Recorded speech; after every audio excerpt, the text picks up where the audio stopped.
आपके समक्ष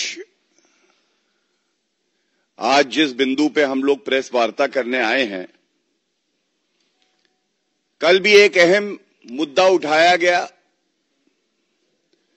ये स्पष्ट होता जा रहा है कि कट्टर बेईमान पापी आपके कन्वीनर अरविंद केजरीवाल किस तरह से भारत विरोधी गतिविधियों में अक्सर उन शक्तियों के साथ खड़े रहते हैं जो भारत को कमजोर करने का कार्य करती हैं। और ये कहना गलत नहीं होगा, वहीं से दिल्ली में चुनाव का माहौल है। एक अहम बिंदु और आपके समक्ष रखेंगे, ये अरविंद केजरीवाल कम है, फर्जीवाल ज्यादा है। मैं पुनः कह दूं, ये अरविंद केजरीवाल कम है, फर्जीवाल ज्यादा है। और ऐसा इसलिए कह रहे हैं क्योंकि हम सब जानते हैं कि ये वो व्यक्ति हैं जो आज भ्रष्टाचार के आरोप में बेल पे बाहर हैं। और देखिए, सबसे पहले मैं मुख्य मुद्दे पे आऊं, उससे पहले मैं इनकी ओछी घटिया राजनीति जो ये कर रहे हैं उसको आपके समक्ष तथ्यों के साथ रखना चाहता हूं। अरविंद केजरीवाल की चुनाव के दौरान 3 प्रेस वार्ताओं का उदाहरण देंगे हम लोग, और कैसे जो मुख्य मुद्दे हैं उससे ध्यान सबका हट जाए, कोई इनसे मुश्किल सवाल ना पूछे, ये सुनिश्चित कैसे करते हैं। सबसे पहले इनकी एक प्रेस वार्ता हुई। ये प्रेस वार्ता हुई 6 जनवरी 2025 को।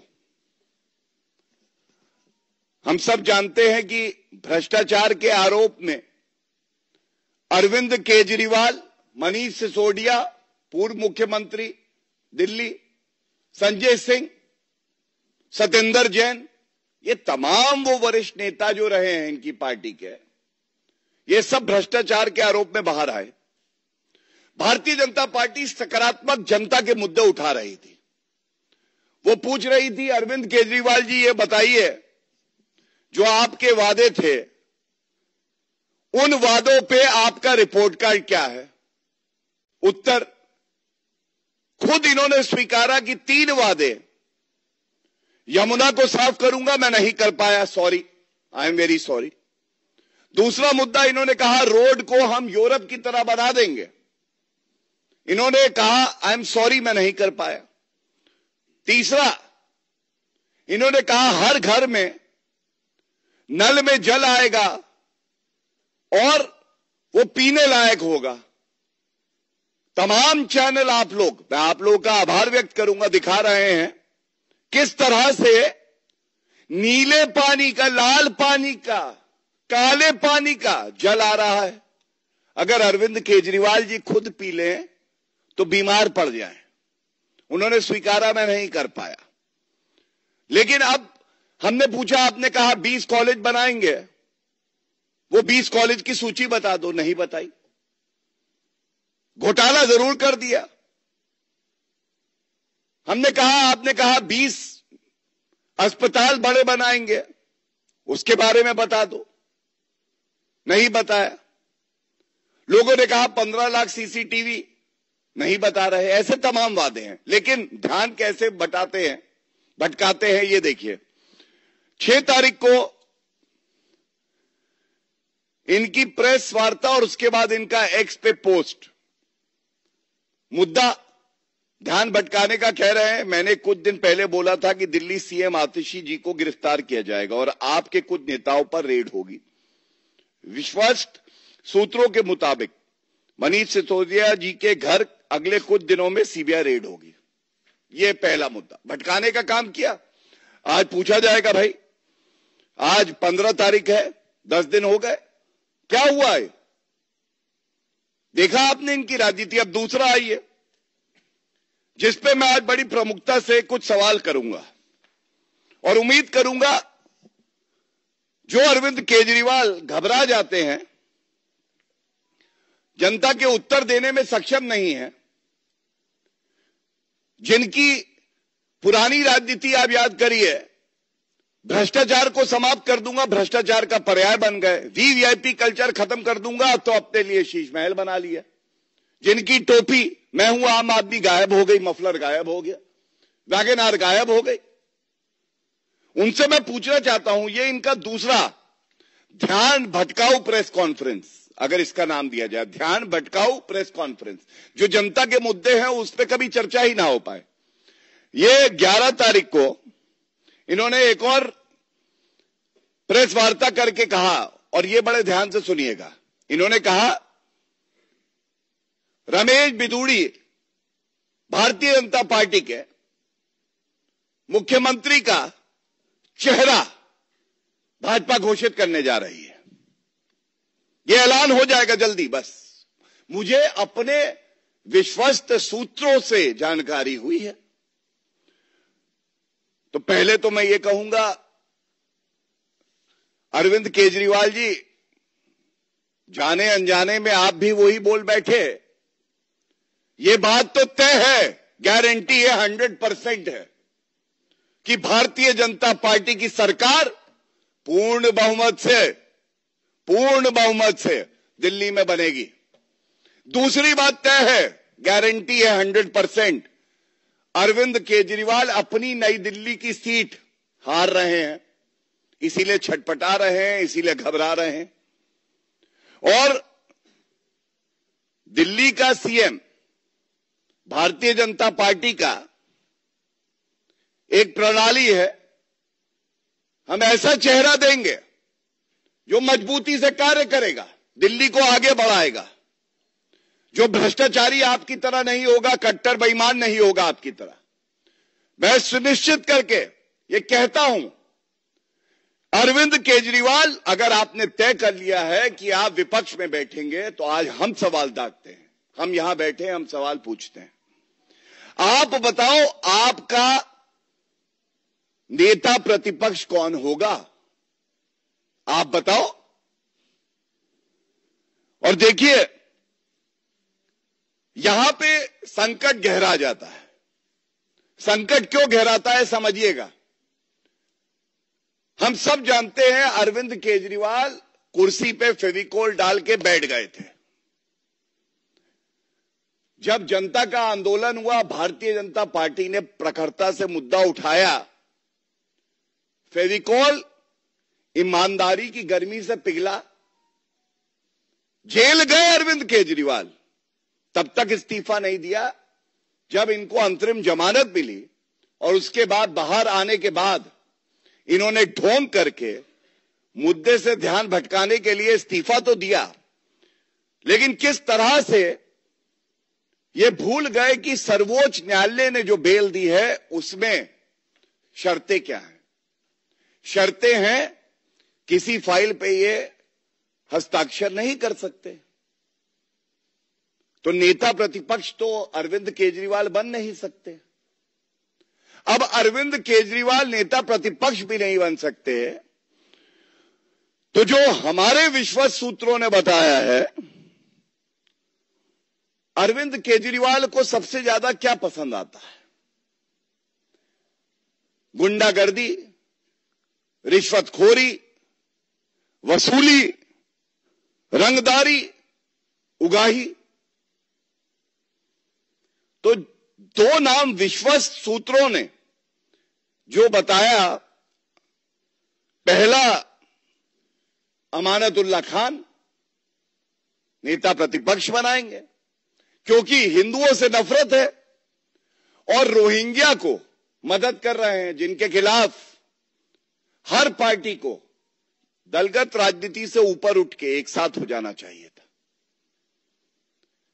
लेकिन बताते हैं अमानतुल्लाह खान से ऊपर भी एक नाम है, वो नाम है नरेश भाल्या। और ऐसा क्यों? क्योंकि अपराधी अरविंद केजरीवाल को बहुत पसंद आते हैं। अगर अपराधी जो मकोका का केस उनके ऊपर लगा हुआ है उगाही कर सके, जो डॉन हैं, हत्यारे हैं, उनसे साठगांठ बना के वसूली कर सके, जिसको हमने इसी मंच से उजागर किया था, जो रंगदारी की बात करे, आम जनता को डरा के रखे, ऐसे लोग कट्टर बेईमान, पापी, भ्रष्टाचारी अरविंद केजरीवाल को बहुत पसंद आते हैं। और ऐसा मैं इसलिए कहता हूं बड़ी जिम्मेदारी से, हम सब जानते हैं कि भाई एक व्यापक सवाल आएगा, आतिशी मारलेना जी क्यों नहीं, ये सवाल सबके मन में आएगा। लेकिन देखिए, महिलाओं की कितनी इज्जत अरविंद केजरीवाल करते हैं, इस बात से स्पष्ट हो जाता है। अरविंद केजरीवाल खुद ही कहते हैं स्वयं, ये देखिए अस्थाई मुख्यमंत्री है, ये तो केवल दिखावा है, ढोंग है, चेहरा तो मैं ही हूं। क्या ये महिला का अपमान नहीं है?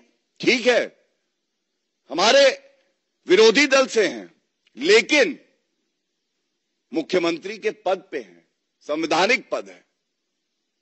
किस तरह से महिला का अपमान करते हुए कहते हैं ये स्टेपनी है, Atishi Marlena is the stepney of Aam Aadmi Party's vehicle. The real tire is Arvind Kejriwal, and that is why it is important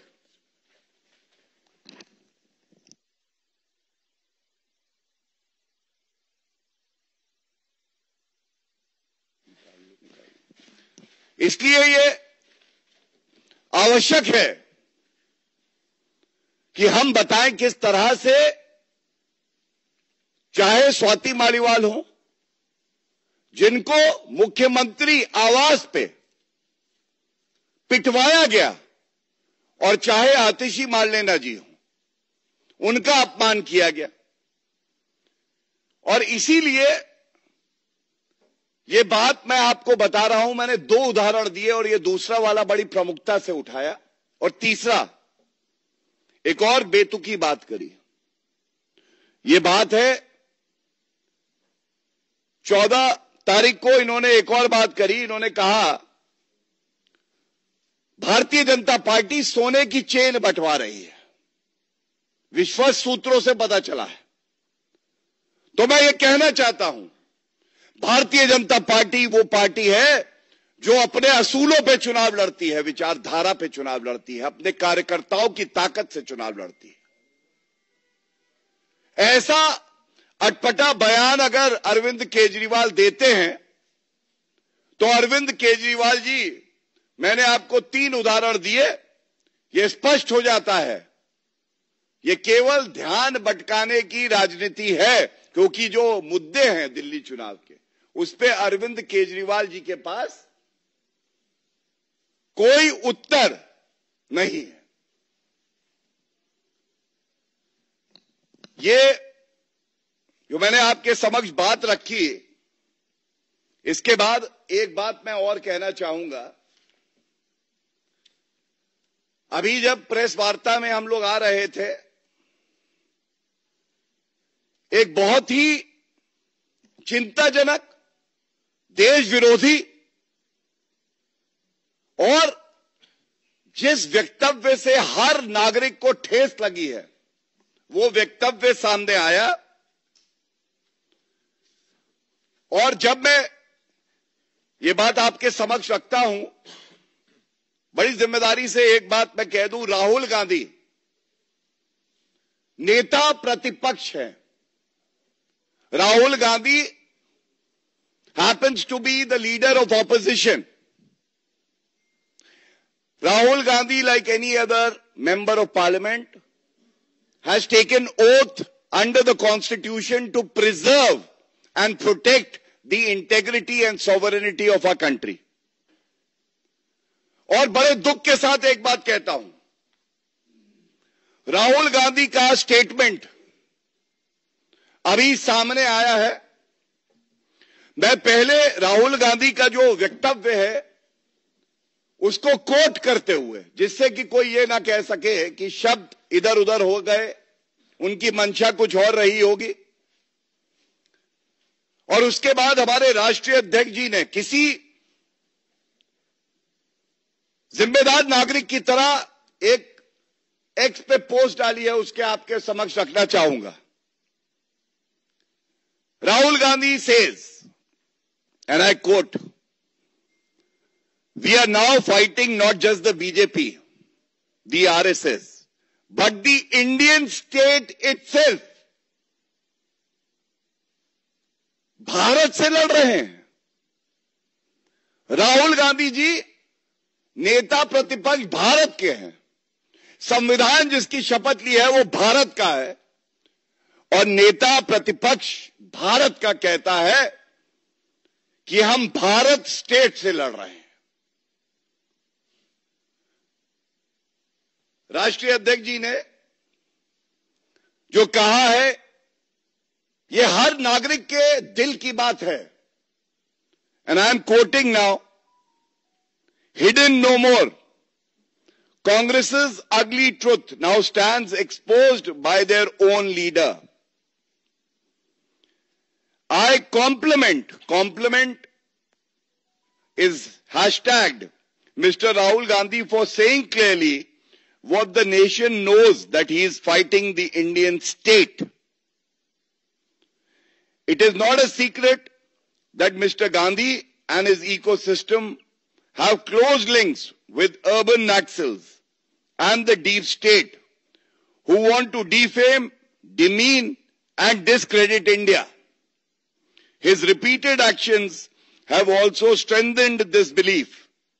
Everything he has done or said has been in the direction of breaking India and dividing our society." Every word is what the people of the country are saying today.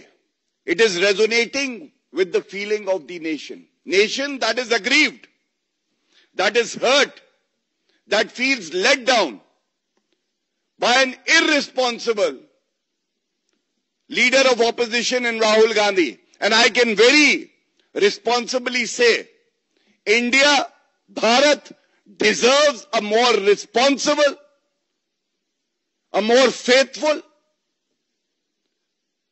leader of opposition. And truly, it is our misfortune that we have a part-time and irresponsible, immature leader of opposition in Rahul Gandhi, who also happens to be guided by forces like George Soros, forces that are inimical to the integrity of our country. And it would not be wrong to just point out that Rahul Gandhi's words, actions and his belief itself hurts the sovereignty and the integrity of our country. And this is not the first time Mr. Rahul Gandhi has done so. ये पहली बार नहीं है कि राहुल गांधी ने इस तरह का बयान दिया है, बल्कि राहुल गांधी जो देश विरोधी शक्तियां हैं उनके साथ मंच साझा करते हैं, उनके साथ गुप्त भेंट करते हैं, उनसे फंडिंग लेते हैं और उसके बाद ऐसे बयान देते हैं जो भारत की संप्रभुता के लिए खतरा बनती हैं। और ये कहना गलत नहीं होगा, ऐसा नेता प्रतिपक्ष राहुल गांधी हैं जो आज कलंक हैं, गैर जिम्मेदाराना है। और इसी के साथ ये तस्वीर देखिए, आज इसका रेलेवेंस और बढ़ जाता है। ये एमओयू साइन किया इन्होंने हम बार बार इस मुद्दे को उठाते हैं। ये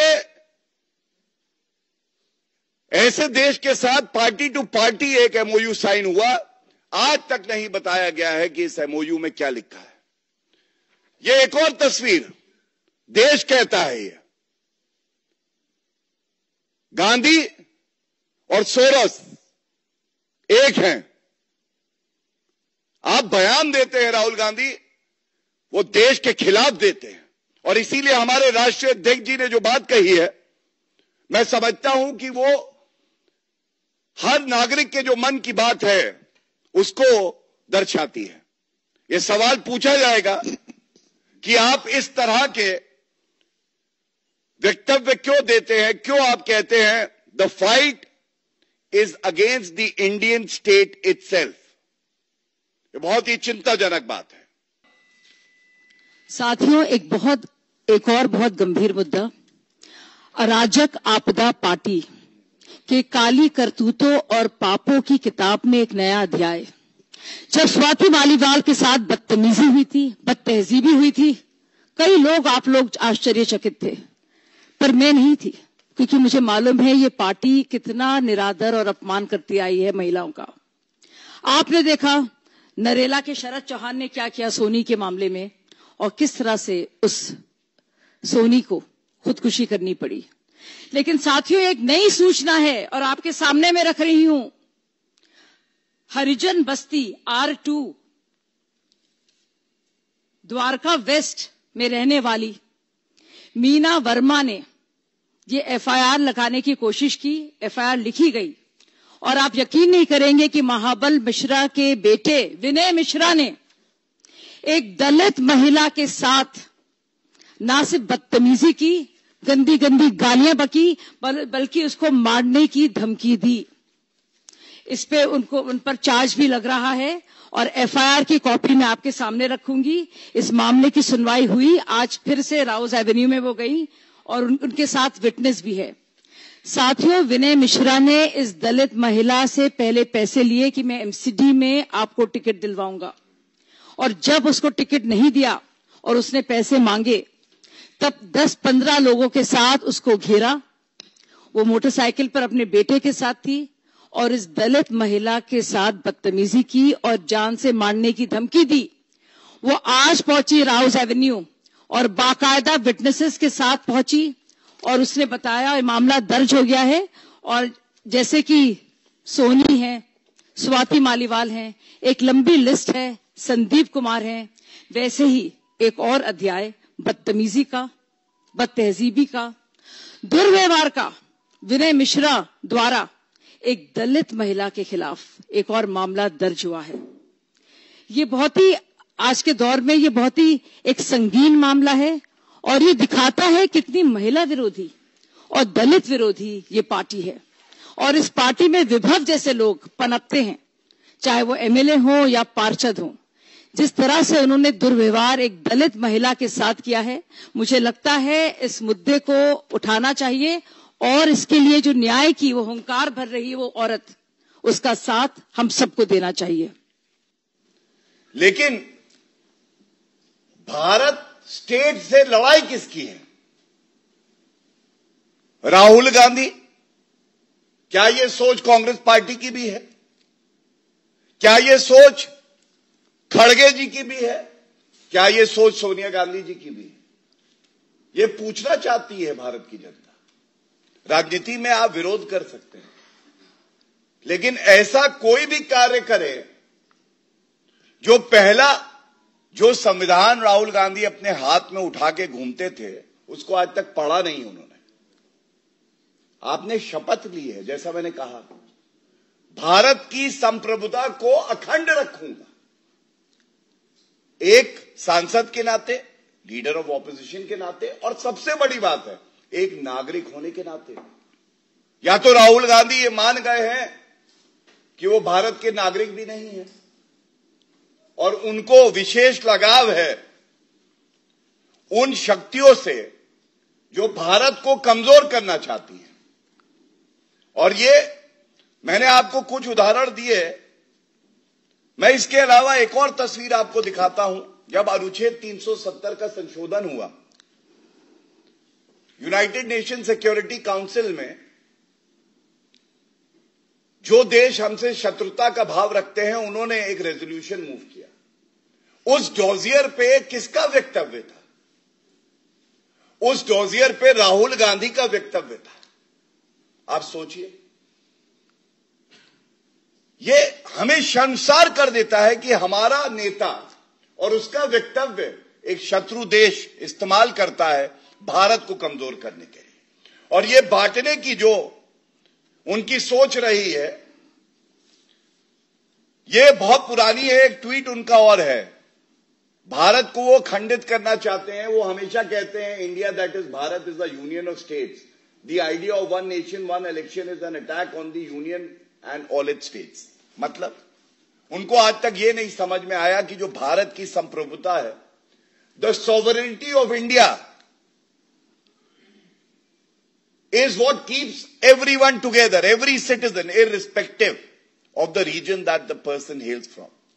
And there is no vestige of sovereignty outside Bharat, outside India, outside the constitution. And that is why I would, in one line, summarize.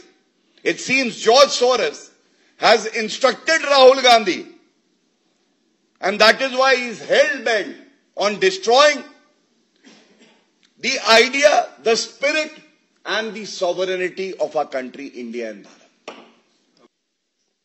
देखिए, आदरणीय मोहन भागवत जी के लिए राहुल गांधी टिप्पणी करें, ये शोभा नहीं देता है। और राहुल गांधी जी को संविधान और कानून पढ़ना चाहिए। भारतीय न्याय संहिता 2023 में आई, लेकिन ऐसा लगता है कि राहुल गांधी ने यह नहीं पढ़ा है कि उसमें सेक्शन 152 है।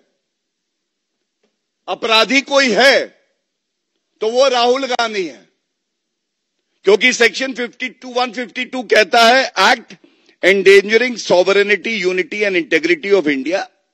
और आप पढ़ लीजिएगा कोई शब्दों से, अपने वाक्य से अगर इस तरह के बयान देता है तो उसने cognizable offence, punishable with 7 years of imprisonment, इतना गंभीर अपराध है, वो राहुल गांधी ने किया है। इसलिए कृपया करके आत्मचिंतन करिए, अपने अंदर झांकिए और आपको दिखाई देगा कैसे जॉर्ज सोरोस बैठे आपको वहां से गाइड कर रहे हैं भारत के खिलाफ कार्य करने के लिए। First of all, we doubt the intellect and the integrity of Rahul Gandhi to even comprehend the statements given by other leaders. Having said that, there can never be a justification for what Mr. Rahul Gandhi has said. किसी भी तरह से जो राहुल गांधी ने कहा उसको सही नहीं बताया जा सकता, बिकॉज मैं फिर से कोट कर दूं, we are now fighting not just the BJP and RSS, but the Indian state itself. और अगर आप ये कहते हैं कि जब तमाम कांग्रेसी नेताओं से पूछा गया कि राहुल गांधी ने ऐसा बयान दिया है तो उन्होंने समर्थन किया, तो ये और बड़ी चिंता का सबब है। ये और बड़ी चिंता है हमारे लिए कि क्या आज पूरी कांग्रेस पार्टी में चाटुकारितों की भीड़ है। उनको ये नहीं समझ में आता है कि भारत के खिलाफ आपकी पार्टी का नेता बोल रहा है, जो नेता प्रतिपक्ष भी है, और क्या कांग्रेस पार्टी के नेताओं की रीढ़ की हड्डी ही नहीं बची है कि वो खड़े होकर कह सके कि भाजपा का विरोध करिए, आरएसएस का विरोध करिए, लेकिन आप भारत का विरोध, भारत स्टेट का विरोध नहीं कर सकते हैं। और मैं समझता हूं इसीलिए जो प्रश्न हमने उठाया, कांग्रेस पार्टी का स्टैंड क्या है, मल्लिकार्जुन खड़गे जी का स्टैंड क्या है और सोनिया गांधी जी का स्टैंड क्या है, यह उत्तर भारत मांग रहा है। देखिए, सबसे पहले मैं इतना बता दूं कि श्रद्धेय मनमोहन सिंह जी भारत के प्रधानमंत्री रहे। ठीक है, वो दूसरे दल से थे, लेकिन भारतीय जनता पार्टी, हमारे तमाम कार्यकर्ता और देशवासी उनका बहुत सम्मान करते हैं। लेकिन जब कांग्रेस पार्टी की बात आती है, कांग्रेस पार्टी अपने नकली गांडी परिवार के मोह से बाहर नहीं निकल पाती, और इसीलिए शायद कांग्रेस पार्टी का यह हश्र हुआ है कि आज जो कांग्रेस पार्टी कह रही थी कि मनमोहन सिंह जी के सम्मान में यह होना चाहिए, मनमोहन सिंह जी के सम्मान में यह होना चाहिए, जब उन्हें सम्मान देने की बारी आई, और वो तो कांग्रेस पार्टी का अभिन्न अंग रहे हैं, तो उनको सम्मान नहीं दे पाई, और घूम फिर के वो गांधी परिवार के सदस्य के नाम पे ही अपने पार्टी कार्यालय का नामकरण करते हैं। ये क्या दर्शाता है? ये दर्शाता है, चाहे मनमोहन सिंह जी हो, चाहे सीताराम केसरी जी हो, चाहे पीवी नरसिम्हा राव जी हो, अगर आप नकली गांडी परिवार के सदस्य नहीं हैं, तो कांग्रेस पार्टी में आपकी कोई ना वक़्त है ना इज्जत है। और दूसरा सवाल जो आपका आया था, अरविंद केजरीवाल जी कह रहे हैं, देखिए अरविंद केजरीवाल जी आज भ्रष्टाचार का पर्याय है। मैंने आपको उदाहरण दिए किस तरह से प्रेस वार्ता करते हैं ध्यान भटकाने के लिए, लेकिन दो बातें जो अरविंद केजरीवाल ने स्वयं कही, मैं उसको यहां पे उजागर करना चाहूंगा। अरविंद केजरीवाल जी ने 2020 में कहा कि अगर मैं हर घर में नल में जल ना दे पाऊं साफ पीने लायक, तो मेरे लिए वोट मत करना। तो आज जनता कह रही है इसीलिए हम आपके लिए वोट नहीं करेंगे। और जो कहते थे 2024 के लोकसभा चुनाव में कि मैं अंतरिम जमानत पे बाहर आ गया हूं और जनता तय करेगी कि मैं ईमानदार हूं या नहीं, जनता अगर ये मानती है कि मैं ईमानदार हूं तो हमें सभी सीटों पे जितवाएगी और वोट करेगी। और दिल्ली के परिणाम लोकसभा में क्या है हम सब जानते हैं।